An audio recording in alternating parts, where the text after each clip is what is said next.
And I'd like to invite my board member, Mr. Greg Williams, up as he will introduce the candidates to you.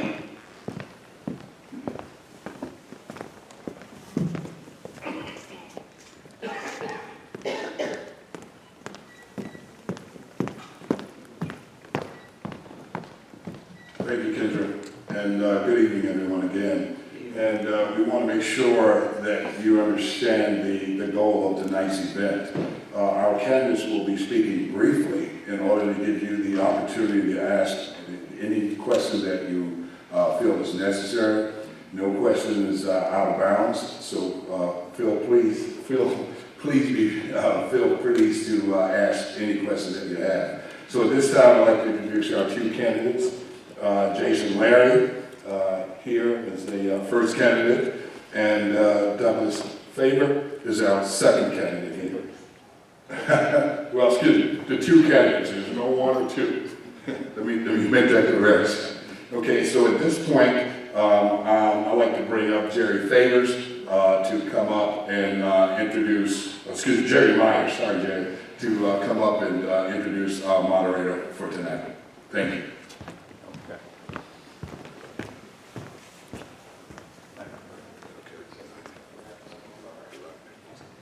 I guess I'm now Douglas Faber's cousin at this moment, right? Sorry. No, we're very excited to, first of all, have you here. This is a really, really awesome opportunity to be able to find out more about what's going to take place in Stonecrest. I know many of us have thoughts, and we also see a group of opportunities out there in the Stonecrest area. So just you being here today says a lot. So give yourselves a hand clap for being out here tonight. With that being said, as Greg mentioned, we have two great candidates that are here. And what I want to do is also thank Mr. Jeff Dickerson and also introduce him, who will be our moderator. Many of you recognize his face from the Georgia game that takes place on TV, but a very awesome gentleman with a great bio, and I'm just going to read a little bit about Jeff. Jeff Dickerson is president of the Dickerson Communication, a public affairs firm that provides public relations, issues management, and media consulting services to private and public sector clients. Dickerson Communications was launched in 2000 and specializes in crisis communications. The firm has helped some of Atlanta's most prominent organizations manage public crises, including Coca-Cola, Hartsfield-Jackson, Atlanta International Airport, MARTA, Delta Airlines, AT&T, several other state agencies, the Morehouse School of Medicine, the Atlanta Public Schools, the Atlanta Botanical Garden, Grady Memorial Hospital, and many others. Dickerson served more than 25 years as a journalist, including 17 years on the editorial board of the Atlanta Journal-Constitution. The bulk of Dickerson's journalism career has been in political advocacy, both as a columnist and editorial writer for several print organizations, including the AJC, the Atlanta Business Chronicle, the Detroit News, the Atlanta Tribune, and others. He has also served as a regular panelist on Fox 5's Sunday public affairs show, The Georgia Game, for 22 years. As an editorial writer for the Atlanta Journal, Dickerson specializes in some of the editorial page's most complicated and controversial topics, including federal budgets, taxation, social reform, state and local issues, and analysis of appellate and U.S. Supreme Court rulings. Dickerson was founding editor of news sections at the AJC, and he has served as a reporter and editor and in many other newsroom capacities, and is the recipient of numerous journalistic awards. Let's give a big hand clap for Mr. Jeff Dickerson.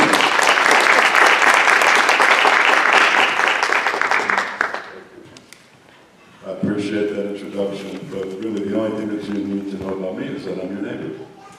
And if you haven't seen me at Home Depot or Lowe's or Publix, you probably will tomorrow. Thank you for being here. This is an important election. It's an important point in the history of our community. And the more participation we have from citizens, the better the outcome we're going to end up with, I believe. So thank you for being here. It is special, I think, to have you here. And I would encourage your neighbors to come out as well. We have a city of 50,000 people, and so we should be able to fill this auditorium. I am going to play as minimal a role as I can. I want you folks to be able to hear from the candidates for mayor, and I want you to be able to ask questions. So while I might have a question or two, hopefully most of the questions will come from you. So let's start first with Mr. Favors, and let us know what your platform is going to be, and I don't know, maybe 3 minutes or so.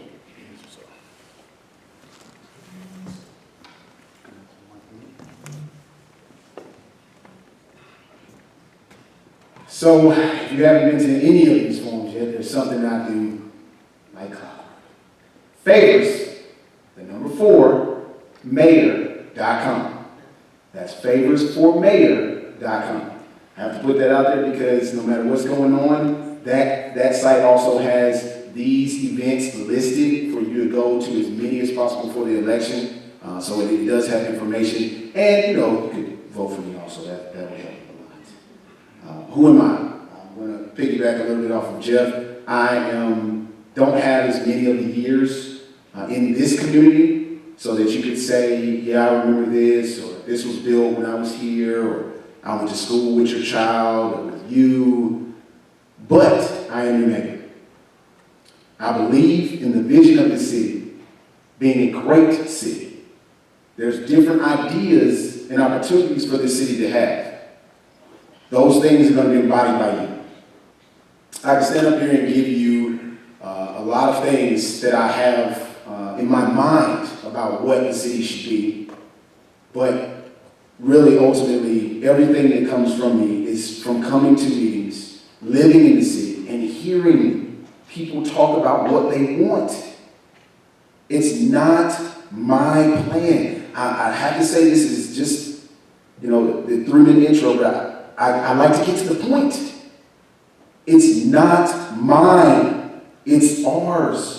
I don't have this is A, B, and C. You should be good with it because if I live here and I like it, you should. That's not how this should go at all. It's new. And yes, I'm an opponent of saying it's Stonecrest, period. I'm not a big proponent of saying we need to have A, B, and C counties and cities put their stamp on us. You're going to hear that. You've heard that. That's not this candidate. Favorsformayor.com.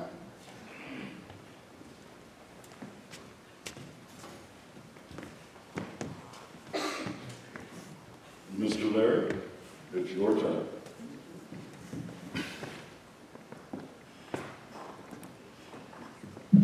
Good evening. Good evening. Very glad to be here. My name is Jason Larry, and I am one of those 30-year residents of Southeast Ga. And I have the great pleasure of being able to work with some really smart people over a long period of time.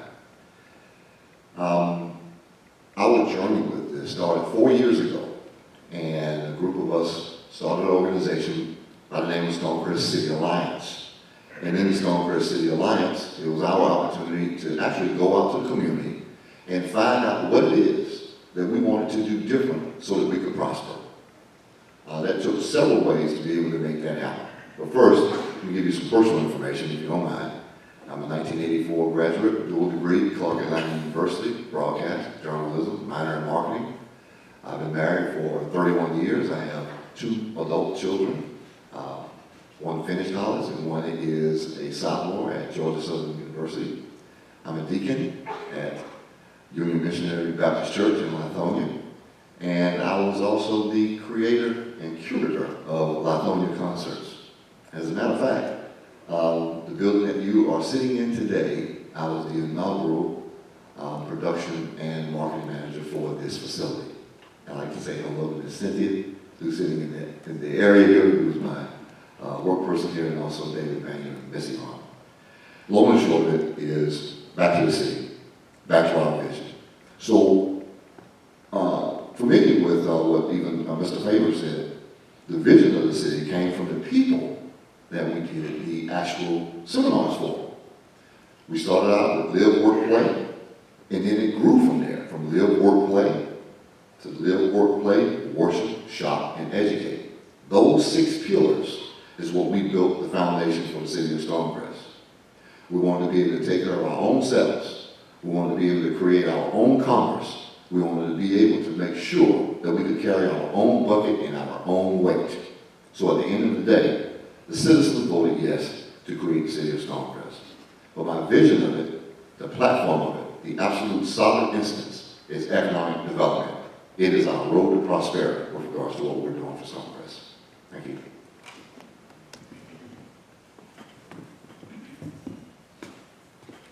Thank you both. I have talked to a lot of folks about this race and this new city, and one of the things that stands out more than anything else is an issue of integrity and transparency. Can you all both tell the audience how you are going to run a government that isn't going to embarrass us?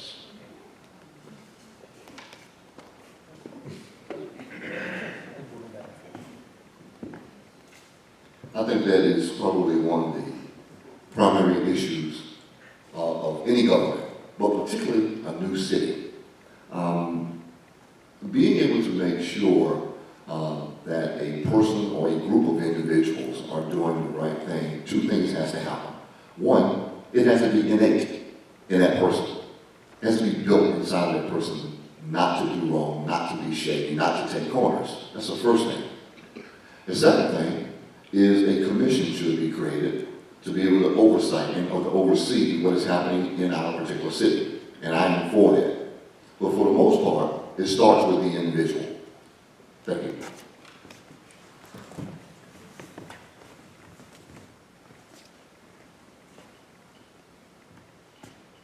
Integrity, humility, diversity. Jason reminded me of some of the pillars that I've come up with myself after I found out about the 6 that were around Stonecrest. I personally don't think that you need so much guidance. You just need some core stuff there. How would I do that? You got to talk to each other. You have to build a culture of humility, clarity, transparency. It can't be one person. If I'm mayor, I can't sit in a council filled with people with their own agendas. And how do we deal with that if that is the case? Well, I go to the people and I bring your voice to that situation. So we have to talk about it. We have to vote on things. There's a lot of cities that do things and say that people are involved. But if you go in the cities, the first thing out of somebody's mouth is, yeah, we got a tax and we got this and we got that. And I didn't even know about it. I just got it in the mail. I have plans like a mobile app, a website for the city that allows common folk right around the city to put in their thoughts and their votes on individual issues we're talking about in the councils themselves, so that we have their voice directly in all the workings that we have. And I'm not afraid of telling. That's, the bottom line is, if there's an agency I need to report to, I will report to them. I'm not worried, not in the slightest, of someone else having a problem with me making sure they're doing their job if it's directly affecting you. No problem at all. That's scary for a lot of folks, and I believe that is wonderful.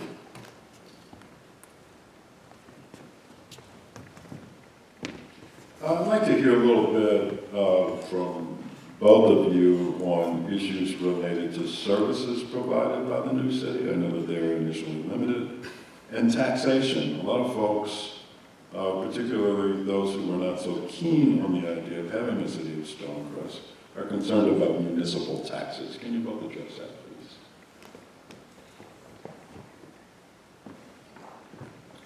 Services and taxes.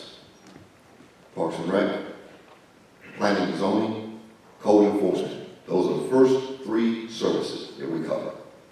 But understand in our charter, we are a full service city. Well, those are the first three we've decided to take on with regards to that end of it. So, having said that, the bedrock of being able to move business forward is based on those three services. So code enforcement, folks, we have to clean up Stonecrest. To continue to move forward with regards to what we want to do and how we want to grow, we have to clean it up and make sure it stays cleaned up. Planning and zoning. The number one thing that will kill a town, start or finish, new or mature, is how you do business with people that want to bring their money to your community. That has everything to do with planning and zoning, with regards to bringing companies there, making sure we're responsive to the business people that are spending their money, make sure that we are the folks that they want to come and attract in this area. Last service, for the initial services, which is parks and recreation. A large part of that is tourism. So being able to stand on those three pillars to start with, tourism brings money to your town. And then having a strong parks and rec opportunity that can increase for that. But here's what you need to know. The structure of this town is based on contract for services. So I spent, quite frankly, 4 years studying City of Sandy Springs, Dunwoody, Brookhaven, Peachtree Corners, and I worked very close, of course, with Tucker. So I wanted to make sure I understood that contract for services model to make sure that we were doing things in the right direction, because we're not going to take on a great deal of employees. We're not going to take on that type of payroll. So the second part of this question is with regards to taxes.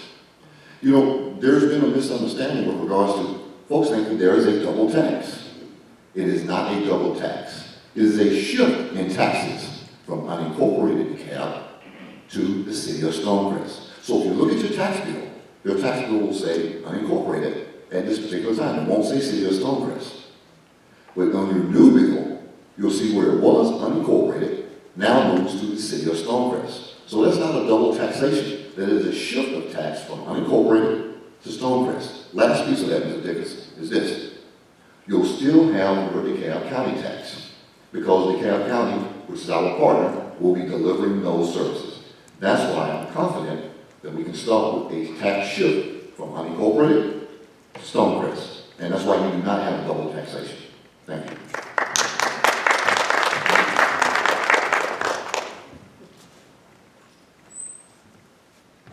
So, what am I supposed to answer? Because that was a really technical question, and he answered that because it's written down in the charter. You can go to Stonecrest City Alliance or STONECRESTCity.com and see that charter.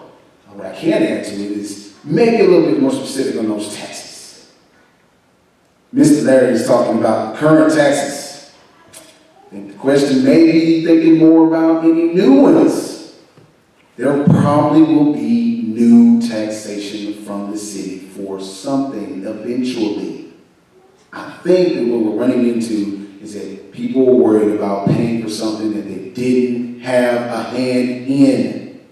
That is where I step in. You will not get anything in your mail or out of your account that you have not had a word about.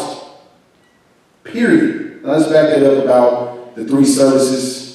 I'm the only candidate running my platform on beautified by code enforcement, because everything else, contrary to my opponent, that I believe, everything else comes from there. You can't have tourism.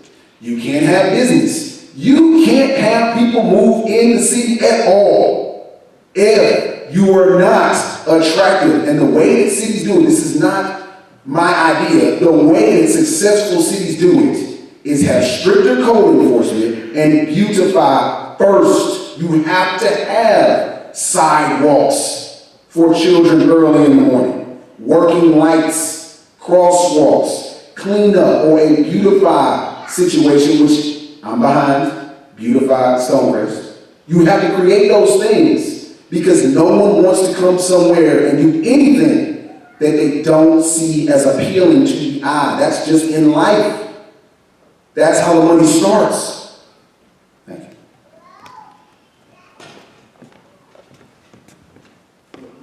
Mr. Favis, I appreciate that answer, but Your beautification campaign, is that a new tax?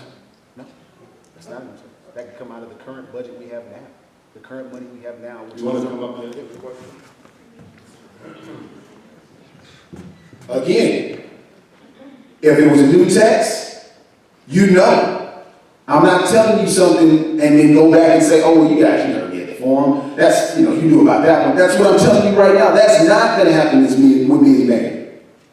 If there's something being done that you are paying for, you will have a hand in voting or putting your voice to it. It won't be, and goodness gracious, you know it's going to come up, so let me bring it up. It won't be the Atlanta sports complex with everybody and their mama wondering how this happens, and I didn't even know of that size. I'm not putting it on somebody. I'm just stating the obvious.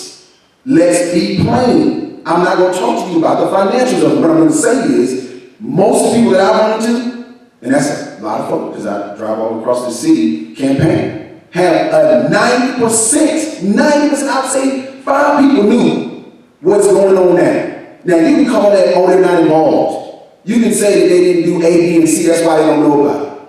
That's fine. Favors for me. I'd like to open this up to the audience. There is a microphone up front here. I believe you can come on up, introduce yourselves, ask a question of the candidates.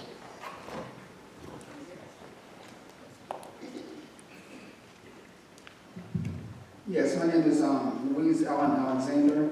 My question is, I had a chance to review the parts of the charter, and I noticed that there were no term limits for anybody, either on the council or in office. And I want to get a response from both candidates on how they feel about term limits.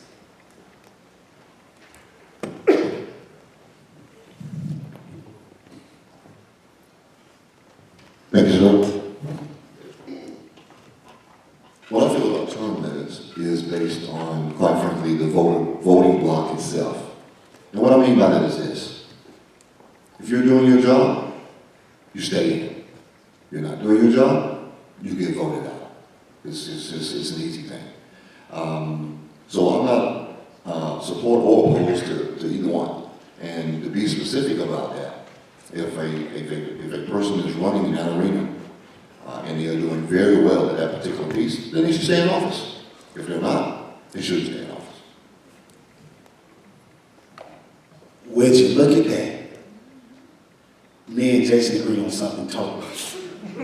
I don't have anything to add to that. We literally agree totally. I'm indifferent because I'm going to do my job. So I don't worry about things like someone voted me out. I don't worry about a term limit. I'm going to do my job. Period.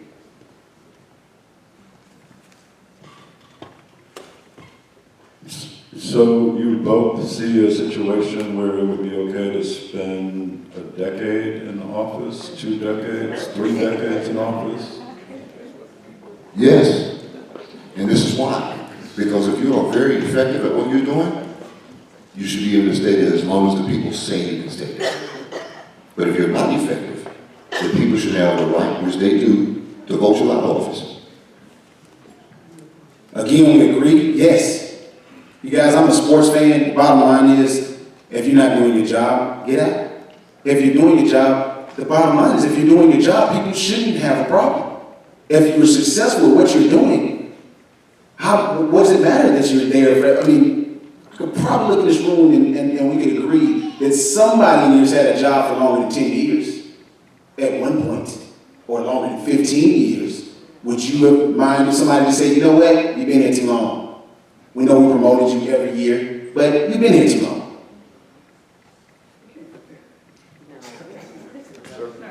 Okay, so before I get to my question, I'll disagree with both of you guys. I know both of you. I know you personally. I've ridden with you before. Incumbency pretty much means what you guys are saying, that there's a power behind incumbency, which means that people who are in power tend to stay in power. They don't just get voted out. But on to the question. What do you guys view as your role as a mayor? It's a new city, so we have a new charter, and there's different expectations in a new city. So as the mayor, what do you guys view as your role? What's your vision? What do you want to bring to this that's going to make people want to vote for you?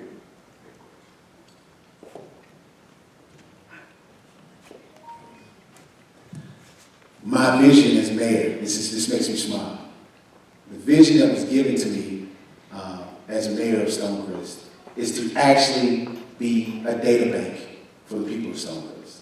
And to go in those council meetings with the other 5 districts, sit down, do the paperwork, talk, vote on different things, and then go, wait, so A, B, and C's got to happen. This is what District 1, 2, and 3 said, 4, 5 said, and this is what the people out there said via website, mobile app, email, my phone number, text message. Now we get to go and spend our next hour talking about what the people want and how that is in line with what we're talking about here. That's my vision in a 100% happy world. We're going to have some disagreements, but I want to be the one person that you all are pouring yourselves into so that you know behind those doors, you got somebody that listens to you and is bringing your voice to the table and has a strong voice for you. So that when we come out, you are seeing things that you wanted.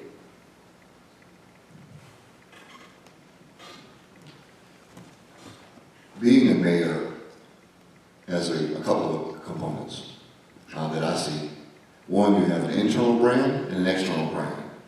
Internal brand is that your council and your staff look at you and respect you as the leader.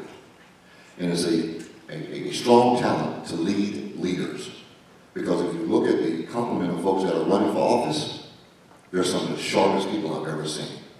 So, and you also have to determine what your style is for leadership. I like a collaborative style of leadership. I like working with people together and bringing folks together to be able to make the common good. That's your internal brand. Your external brand is what people see with regards to, quite frankly, you in public and you in the business world. Because how we built this city to start, how we got it on the ballot, was convincing folks that we were going to be the economic engine of this corridor.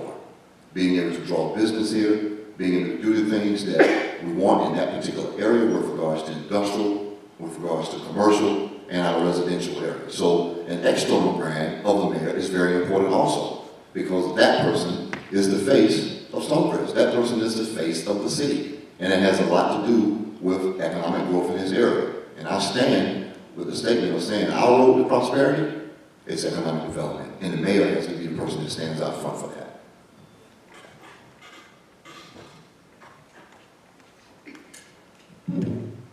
Gentlemen, I noticed both of you talk about... Ma'am, could you introduce yourself? Sorry, my name is Monica Troutz, and I'd like to ask a question based on the analysis that they both talk about. They talk about bringing in revenue, they talk about expenditure, they talk about money. And my question to both of you is, how do you ensure there will be good governance in the new city of Stonecrest? Thank you. How do you ensure there's going to be good governance in the city of Stonecrest? You know who has the most say in that? Voters. So it starts with the constituents voting in the people that they think will do the best job with regards to that particular task. And then I always think it boils back to leadership. It boils down to how do you communicate with folks that are working with you. It also boils down to what common goal that you're going to have with that city council, your actual administration, and what are the specific goals of folks that are in your community. Also, this is citizen-centric. Let me tell you what I mean by citizen-centric. Stonecrest would not be here today if the folks didn't vote for it. I'm the first person to be able to tell you that I'm proud that I led the organizations to be able to get it on the ballot. None of that matters. Because if Mr. Favors and I and you that sat in this audience did not vote for Stonecrest, there would be any Stonecrest. So there's no individual credit with regards to that. So in conclusion for your question is that it is citizen-centric because that's how we started and that's how it's going to be if I'm here.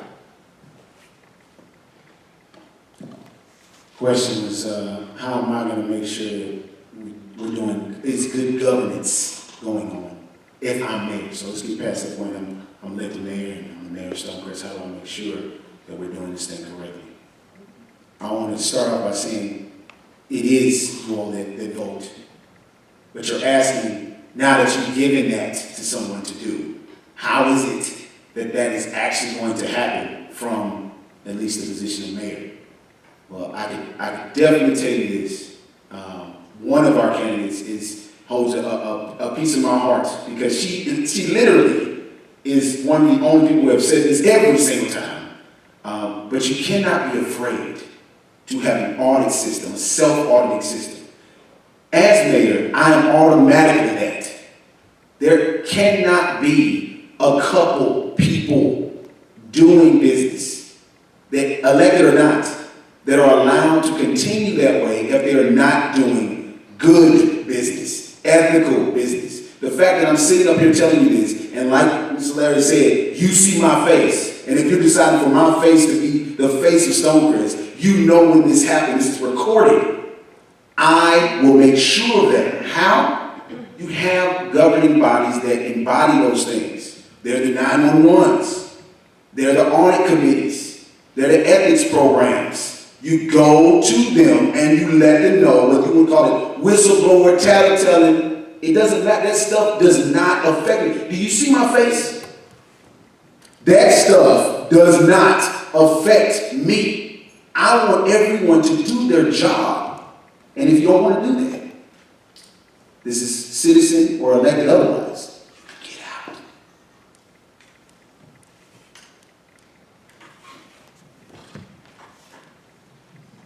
Hi, my name is Crystal Williams. I'm a resident of Farrington Enclave Townhomes, and I've been a resident in Lithonia for 9 years or so. So I first have a comment in addition to 2 questions. One, as a student of a graduate with a political science degree, worked for the mayor of Washington, D.C., worked for a representative in the House of Representatives in Congress, I just am appalled at the fact that you guys are not interested in term limits. Because what that reminded me of was the elections in 2016 with Donald Trump. So that means you're just gonna set your own rules and govern however you want to and be there. That's how I feel. I just thought I needed to mention that. But this is a government. You can't just be in office forever. Things change, the way we do business change, people's thought process change. So we need that opportunity to say, hey, do we want Mr. Favors or do we want Mr. Larry in office? And I think that's a part of governing, and I think that's a part of term limits. My first question is, in terms of safety and security at Stonecrest Mall. So today, as recent as today, about 2 or 3 o'clock,